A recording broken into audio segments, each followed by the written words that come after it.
Zero hour పైన చర్చకు అనుమతి వస్తుందిగా కోరుతున్న అధ్యక్ష. ఆమోదం సార్. మొట్టమొదటగా మా గౌరవ డిఈ గారికి నేను వ్యక్తిగతంగా ధన్యవాదాలు తెలియజేసుకుంటున్నాను అధ్యక్ష.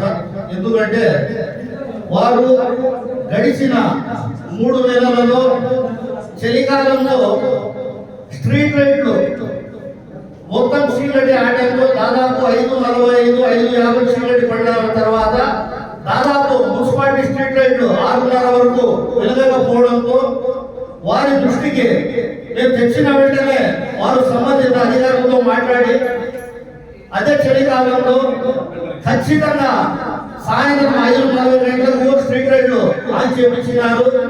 మరియు తెల్లవారుజామున 6:30 వరకు మెయింటైన్ చేస్తారు. కాబట్టి మొట్టమొదటి వారికి ధన్యవాదాలు తెలియజేసుకుంటున్నాను అధ్యక్ష.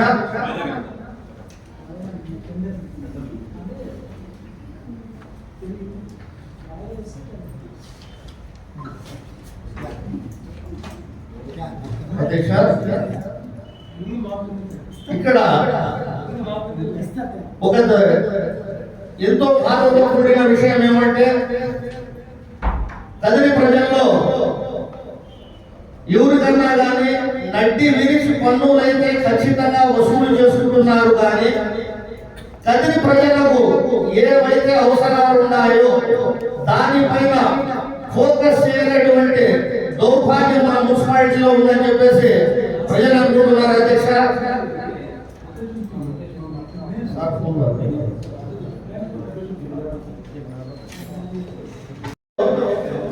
ఒక విధమైన అసంతృప్తి ఉంది అధ్యక్ష.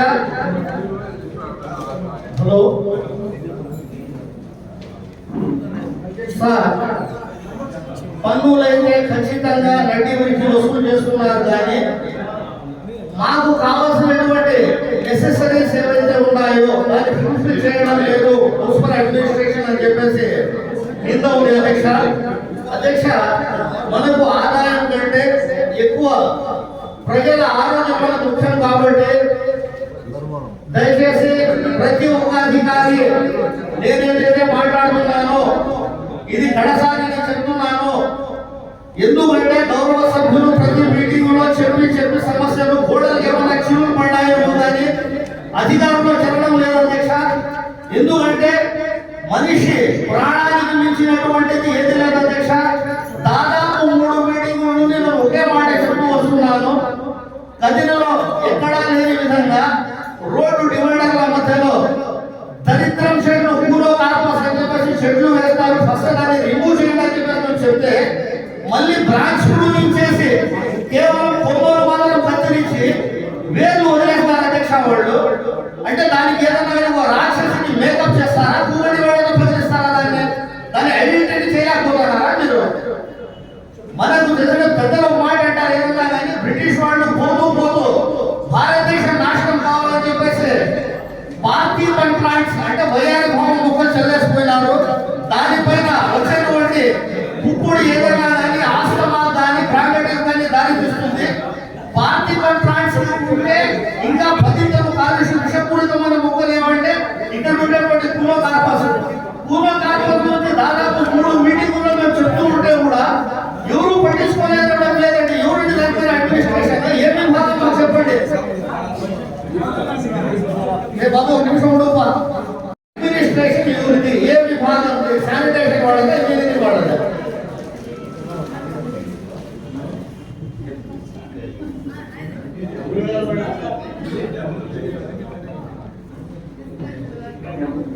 సార్, ప్రశ్న అడిగినప్పుడు నీళ్లు నవ్వకూడదు. దాని డివైడర్స్ పైన ఉన్నటువంటి ప్లాంట్స్ అడ్మినిస్ట్రేషన్ ఏ విభాగానికి సంబంధించింది? ఇంజనీరింగ్ వాడదా, శానిటేషన్ వాడదా?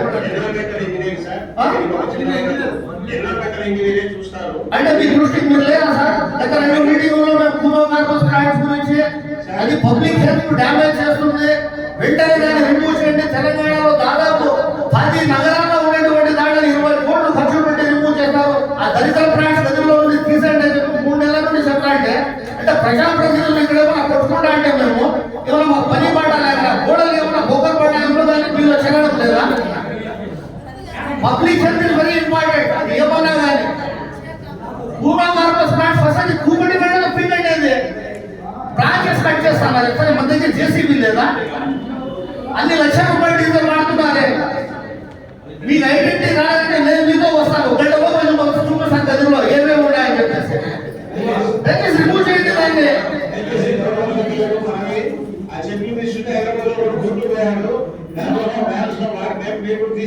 రెడీ అయ్యాము హైదరాబాద్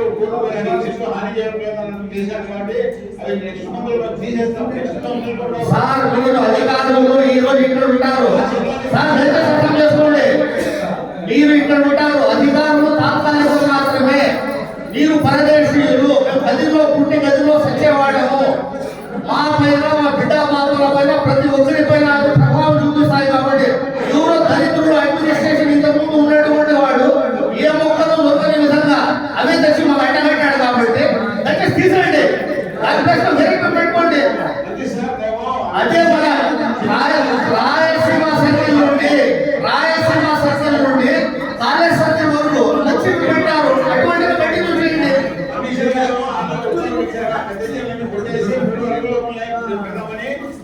సార్ దాన్ని రూట్స్ తో రాసిపోయేలా పూలో దాని రూట్ తో తగిలించాలా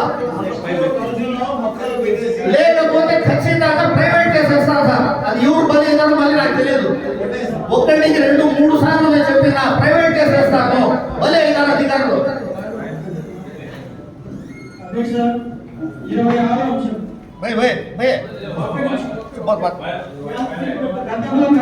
అంశం కేవలం ఇంకా 5 నిమిషాల నుంచి ఎవరి విలువైన సమయం మేము కూడా వేస్ట్ చేయదలుచుకోలేదు దయచేసి ఓపిక వినండి మీ స్థాయిలో ఏదైనా పరిష్కారం చేయగలిగితే చేయండి లేకపోతే మళ్ళీ పాయింట్ కూడా మేము రైస్ చేసిన కూడా వదిలేస్తాం కోరుతున్నారు ఎందుకంటే ఏదైనా మేము చెప్తే మేము ఏదో పెద్ద ఆవేశంగా మాట్లాడుతుంటారు ఇది ఆవేశం కాదు అధ్యక్ష ఆవేదన మాత్రమే ఆవేదనతో ఏదైతే మాట్లాడతామో మాకు స్వార్థరహితమైనవి కొన్ని ఉంటాయి అధ్యక్ష మా కోసం మేము మాట్లాడితే అది స్వార్థపూరితమైనది మేము సమాజం కోసం ఏదైతే మాట్లాడితే అది స్వార్థరహితమైనది దయచేసి మనం స్వార్థరహితంగా ఏదైనా మాట్లాడేటప్పుడు మనం ఇదే సమాజంలో ఉన్నాము కాబట్టి ఈ ప్రజలు కట్టేటువంటి ప్రతి ఒక్క రూపాయి మనకు జీతం రూపంలో వస్తుంది కాబట్టి మనం కూడా అది మా బిడ్డ బాబులకు పెట్టాలా కాబట్టి మేము ఏం చేయగలుగుతామని చెప్పేసి ఆత్మసంతృప్తి మీకు కూడా ఉండాలి కాబట్టి మీ దృష్టికి తీసుకుని వస్తున్నా అధ్యక్ష ఇంతకు ముందు 2 మీటింగ్లు నేను చెప్పిన అధ్యక్ష గదిరి పట్టణంలో ఏదైనా ఒక లారీ వచ్చి పోతే దాదాపు ఒక 15 నిమిషాలు కళ్ళు కనపడవు అధ్యక్ష హిరోషిమా నాగసాకిలో బాంబింగ్ అయిన తర్వాత ఎంత భయంకరమైన పొల్యూషన్ ఉందో గదిరి పట్టణంలో అంత దరిద్రమైన దుమ్ము ఉందని చెప్పేసి తెలియజేస్తున్నా అధ్యక్ష మళ్ళీ తమ దృష్టికి వచ్చిన తర్వాత కొన్ని లక్షల రూపాయలు ఖర్చు పెట్టి తెచ్చినటువంటి స్వీపింగ్ మిషన్ నిరుపయోగంగా ఉందని మీ దృష్టికి తెచ్చిన తర్వాత మీరు దాన్ని రెడీ చేస్తున్నారు రెడీ చేయించిన తర్వాత నాకు వాట్సాప్ లో కూడా పెట్టినారు నేను దానికి మీకు కంగ్రాట్స్ కూడా చెప్తున్నాను కానీ ఆ స్వీపింగ్ మిషన్ ఏదన్నా మనకి ఏదైనా సేవలో ప్రజా సేవ కోసం తెచ్చినారా లేకపోతే షో తీసుకోవాలని ఎక్కడన్నా కానీ షోరూమ్ లో పెట్టాలని చెప్పి తెచ్చినారా నాకు అర్థం కాలేదు అధ్యక్ష ఎప్పుడు చూసినా కానీ ఆ స్వీపింగ్ మిషన్ అనేది బస్ స్టాండ్ దగ్గర నుండి నేషనల్ హైవే మన కరెంట్ ఆఫీస్ నమోదైన ధాబా మాత్రమే తిరుగుతుంది అంటే ఒలిసాబ్ రోడ్ లో ప్రజలు లేరా ఎల్పార్ రోడ్ లో ప్రజలు లేరా నిత్యం రద్దీగా ఉన్నటువంటి ఎల్పార్ రోడ్ కదిరి పట్టణానికి సంబంధించినటువంటి వాణిజ్య సముదాయం ఉన్నటువంటి ఏరియాలో విపరీతమైన దుమ్ము ఉంటుంది అధ్యక్ష పసిబిడ్డలను చిన్నారులు ఎవరైనా బయటకి ఏమన్నా 2 వీలర్లో తీసుకొని పోతే ఏ పరిస్థితి అని చెప్పేసి కనీసం మీరు ఇది వ్యక్తిగతంగా కాదు మీకు ఆత్మీయంగా చెప్పాలి అధ్యక్ష తమరు కారులో కాకుండా 2 వీలర్లో ఒకసారి జర్నీ చేస్తే అధ్యక్ష ఆ కూడలి రాయలసీమ కూడలి కావచ్చు మన జామియా మాస్క్ ఏరియా కావచ్చు రైతు బజార్లో కావచ్చు ఎంత దుమ్ము వేస్తుందని చెప్పేసి తమరు క్షేత్రస్థాయిలో కారులో కాకుండా 2 వీలర్లో రావాలా అక్కడ 15 మినిట్స్ నిలబడాలని చెప్పేసి మీతో వివరించుకుంటున్నా అధ్యక్ష నేను చూసిన తర్వాతే ప్రజలు పడతాడే బాధ ఏమని చెప్పేసి తమ దృష్టికి వస్తుందని చెప్పేసి కూడా నేను వివరించుకుంటున్నా అధ్యక్ష ఆ స్వీపింగ్ మిషన్ గురించి ఎందుకు దాన్ని షో చేశారని చెప్పేసి పడేస్తున్నారు కేవలం మినీ జేసీబీ కానీ స్వీపింగ్ మిషన్ కానీ ప్రతి ఒక్కటి ఎప్పుడు చూసినా ఆయన రావడం ఆయన నెత్తి మీద పడతారు మిగతా వాళ్ళకి రాదా ఆపరేటింగ్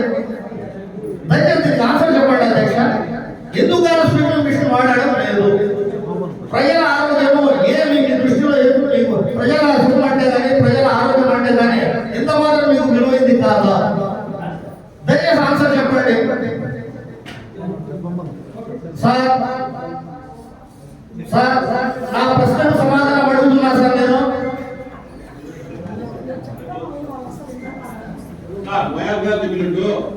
మనకి డివైడర్ దగ్గర యూడోన్ ఉంది కదా, యూడోన్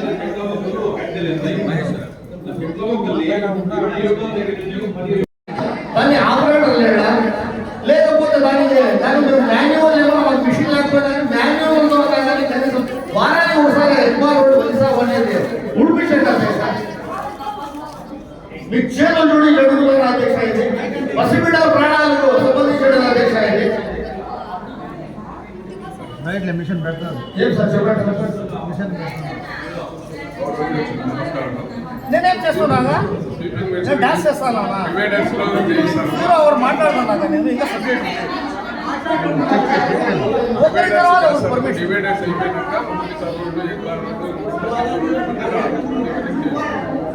సార్ మీరేమన్నా చేయకపోతే ఖచ్చితంగా నేను కేసులు వేస్తాను. మరి రాబోయినా మీరు నిద్ర వేయద్దండి. ప్రజా సంక్షేమం కోసం నేను ఎక్కడ జమా చేస్తాను. ఎందుకంటే వ్యక్తిగతంగా మీకు మాకు ఎటువంటి వైరం లేదు, కానీ మేము ప్రజాక్షేత్రంలో ఉన్నాము అధ్యక్ష. అదే విధంగా తమ దృష్టికి చివరిసారిగా ఒకే ఒకటి విన్నపం అధ్యక్ష. మన ఎగ్బాల్ రోడ్ ఉంటే 30 అడుగులు అధ్యక్ష. దానికి తోడు ఈ మధ్య మన మున్సిపల్ రూములు, దయచేసి గౌరవ సభ్యులు శాంతంగా ఉండాలా. ఒకరు మాట్లాడేటప్పుడు దయచేసి వేరే వాళ్ళు అవకాశం ఇవ్వండి, డిస్టర్బ్ చేయదండి. మీరు మాట్లాడేటప్పుడు మీ సమస్యలు నిశ్శబ్దంగా కూర్చున్నాము అధ్యక్ష.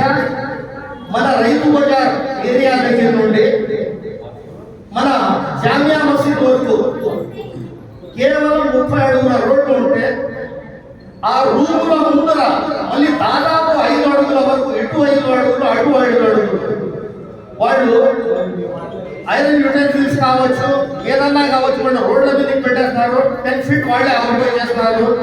రూముల ముందర మళ్ళీ టార్పాలను కట్టుకొని కూడా వాళ్ళు పెట్టడం రోడ్డు ఆక్యుపై చేస్తున్నారు. మీరు క్షేత్రస్థాయిలో సాయంత్రం 4:30 అయితే అక్కడ స్కూల్ బస్సులు వస్తాయి. పసిబిడ్డలు తెల్లవారుజామున ప్లీజ్, పసిబిడ్డలు తెల్లవారుజామున వాళ్ళు స్కూల్లోకి పోతే 4 గంటల ఇళ్ళకి వస్తారు అధ్యక్ష. అటువంటిది నిత్యం రద్దీతో ఉండి ఆ స్కూల్ బస్సులు జామ్ అయిపోయి ఆ చిన్నారులు ఇంటికి చేరాలంటే కేవలం మన కొలింది సర్కిల్, రైతు బజార్, జామియా మసీద్ ఏరియా నుండి 1 గంట పడుతుంది అధ్యక్ష. దయచేసి రోడ్డు మీద అది ఏ వ్యాపార స్వర్గాన్ని కానీ మీరు స్వాధీనం చేసుకోండి అధ్యక్ష అని చెప్పేసి మిమ్మల్ని కోరుతున్నా అధ్యక్ష. అయితే దీని మీద సీరియస్ గా ఫోకస్ చేయండి. చిట్ట చివరిగా 4 రోజుల ముందు జరిగినటువంటి దారుణమైన సంఘటన ఏదైతే జరిగిందో, గౌరవ ఎమ్మెల్యే గారు తమరు అందరూ పోయి ఆ ప్రెసిడెంట్ దగ్గరికి పోయినారు. ఈ దిక్కుమాలిన కుక్కల బిడదతో ఊరి ప్రజలు మొత్తం అల్లాడిపోతున్నారు అధ్యక్ష. ఏమన్నా అంటే మాకు బ్లూ క్రాస్ సొసైటీ వాళ్ళకు మాకు ప్రాబ్లం అంటున్నారు. ఇంకొకసారి కొంతమంది ఏం చేస్తారంటే దాదాపు 2000 కుక్కల్ని మేము పట్టుకొని పోతాము, ఒక్కొక్క కుక్కకు ఫ్యామిలీ ప్లానింగ్ ఆపరేషన్ చేస్తాము అని ఒక్క కుక్కకు 2500 రూపాయల ప్రకారము దాదాపు 8 లక్షల రూపాయలు దొబ్బేస్తారు అధ్యక్ష. ఆ కుక్కలు ఎక్కడ పోయినారు, ఏ కుక్కకి ఎక్కడ ఆపరేషన్ చేస్తారు అది కూడా దైవానికి ఎరుగు అధ్యక్ష. అప్పుడు కూడా మీ నోటీస్ అంటే మీకు లేదు అధ్యక్ష. అప్పుడు మాట చెప్పినాను, కుటుంబ నియంత్రణ ఆపరేషన్ కుక్కలు ఏమన్నా చేస్తే దానికి కూరలు రాలిపోతాయా, ఫ్యామిలీ ప్లానింగ్ చేస్తే దానికి కూరలు రాలిపోతాయా, అవి కరసకుండా ఉంటాయా అని చెప్పేసి కూడా చెప్పిన అధ్యక్ష. ఈ సందర్భంలో ఒక మంచి ఆఫీసర్ని స్మరించుకుంటాను అధ్యక్ష. ప్రజల గుండెల్లో ఉండిపోయే ఆఫీసర్లు చాలా మంది ఉంటారు. తమను కూడా ఆ కోవలు నిలిచిపోవాల చరిత్రలో చెప్పి తెలియజేసుకుంటూ, గౌరవనీయులు మేము 2005లో మొదటిసారిగా కౌన్సిలర్గా ఎలక్ట్ అయినప్పుడు, గౌరవనీయులు 2006లో గౌరవ కమిషనర్ వీరభద్రరావు గారు అని చెప్పేసి ఆయన ఉండేవారు అధ్యక్ష. ఆయన హయాంలో కదిరి పట్టణంలో ఎక్కడ చూసిన పందుల బెడద, విపరీతంగా పందులు. ఎవరన్నా మసీదు పోతారంటే వందలాది పందులు దూరేది, టెంపుల్ కు స్నానం చేసుకోవాలంటే వందలాది పందులు. ఏమన్నా అడిగితే అప్పటి శానిటేషన్ ఆఫీసర్లు ఆమ్యాన్యాలు తీసుకుని వాళ్ళ దగ్గర పందుల పెంపకందారులతో అడ్జస్ట్ అయిపోయి అప్పుడు ఇందులో అధ్యక్ష. కానీ నిత్యము ప్రజాప్రతినిధులు కౌన్సిల్లో రైస్ చేయడము, వాళ్ళు పాపం ఏమంటే ఫీల్ అయ్యి బియాండ్ ద లిమిట్స్ ఏం చేయలేదు అని చెప్పేసి ఆయన అంతరాత్మలు పని చేస్తున్నారు అధ్యక్ష. ఏం చేస్తున్నారంటే కొన్ని అరటి పళ్ళలో XXX వేసేసి చెత్తగుండి దగ్గర వేస్తున్నారు అధ్యక్ష. పొద్దున్నే దాదాపు 400 పొద్దులు చనిపోయాయి. ఊరు అల్లాడిపోయింది. మన మున్సిపాలిటీ ఊరు తెచ్చి వాళ్ళు చేస్తున్నారు. ఆయన ఏం చెప్తున్నారు, మేము వేస్తామని ఎవరు రావాలని రుజువు ఉంటే మీరేమో యాక్షన్ తీసుకోండి. దరిద్రం పోయా ఇది మన పలబాయి దగ్గర పోయి ముందలు వేసి సబ్సిడీ పూర్తి చేసి ఈ రోజు జ్ఞాపకం లేదు అధ్యక్ష. అలాగే చరిత్రలో నిలిచిపోవాలని చెప్పేసి మీరు బయట పడకుండా అదే ప్రజల్ని పసిబిడ్డల్ని కాపాడాలని చెప్పేసి తెలియజేసుకుంటూ ఈ అవకాశం ఇచ్చిన ప్రతి ఒక్కరికి ధన్యవాదాలు తెలియజేసుకుంటున్నాను అధ్యక్ష. Thank you very much.